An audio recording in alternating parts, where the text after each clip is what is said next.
Quinn Lamar, everybody.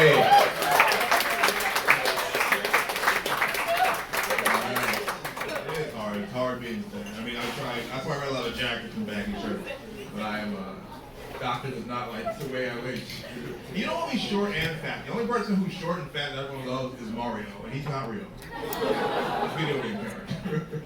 Everyone else doesn't get a pass. But guys, the next comedian, very, very funny. They performed all over the city. Give it up for Ann Van Epps, everybody.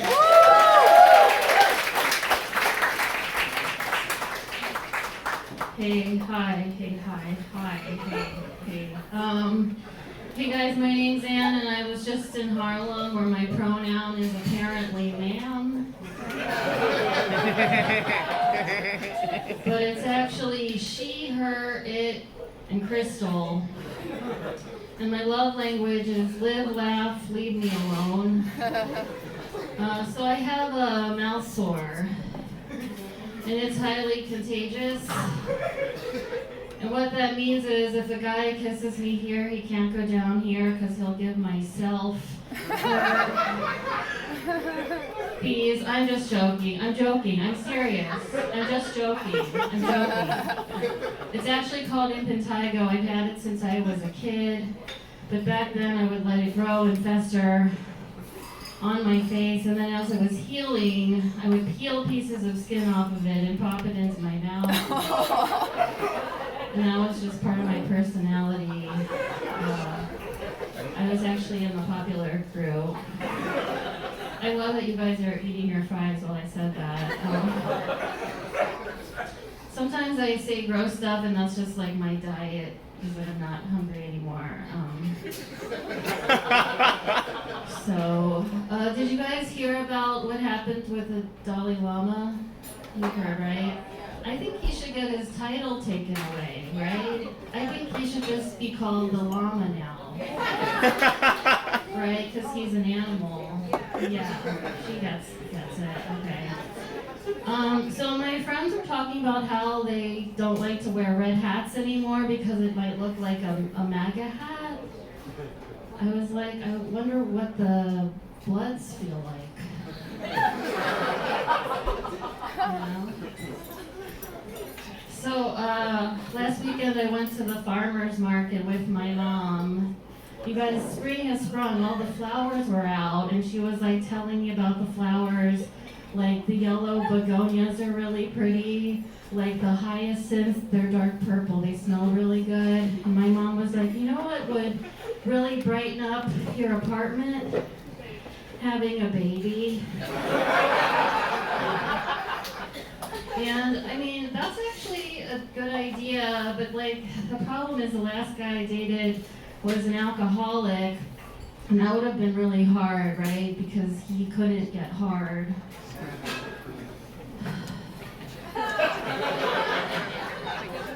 Like, if he would just like mash it against me, like this half-inflated water balloon, and I could just feel my hole closing up, and like a thick layer of skin just slowly going over top it, like an automated outdoor pool cover.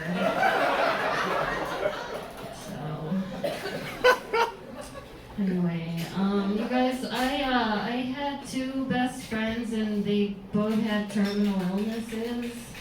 I think it's because I have issues with long-term commitment. They are now both dead to me. My one friend had AIDS. I'm sorry, he still has AIDS. We're just not friends anymore. But when we first met, he was like, Ann, just so you know, I'm not going to live for that much longer. And I was like, oh, that actually works perfectly for me. But then, like, a month into our friendship, he's like, I went to the doctor and I have great news. I'm actually going to live till I'm 50. And I was like, 17 years? I just couldn't do it. I'm sorry, I feel like you guys hate me now. I had to terminate the friendship. And then my other friend, she had stage 4 breast cancer, and she didn't tell anyone, not even her parents, but she told me, which was a burden.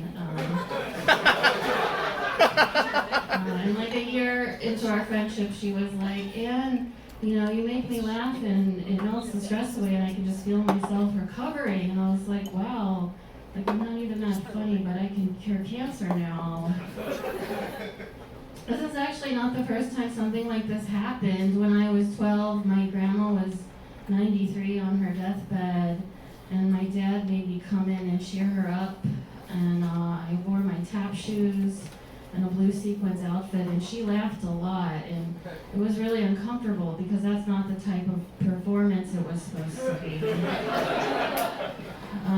But that night, my dad called me and he's like, honey, your grandma's gonna fully recover because you made her laugh, and laughter's the best medicine.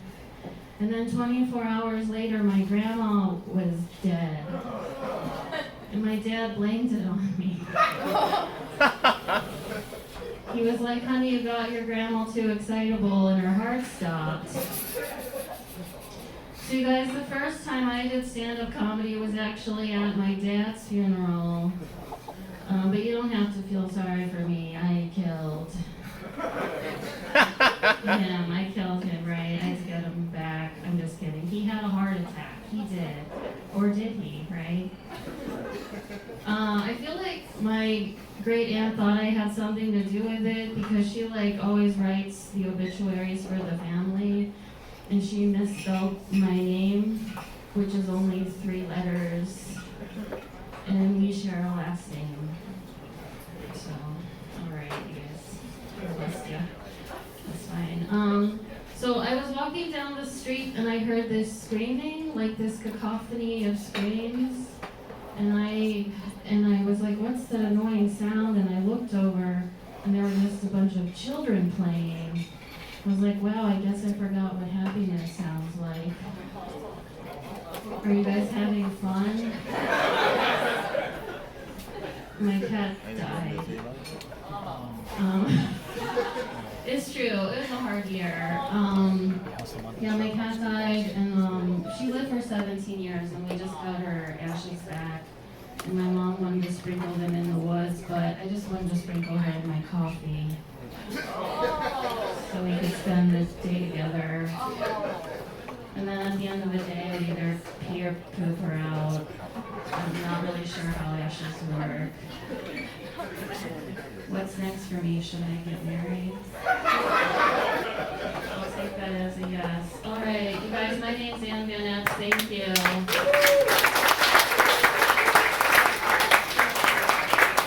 Anne Van Epps, everybody, give it up for her.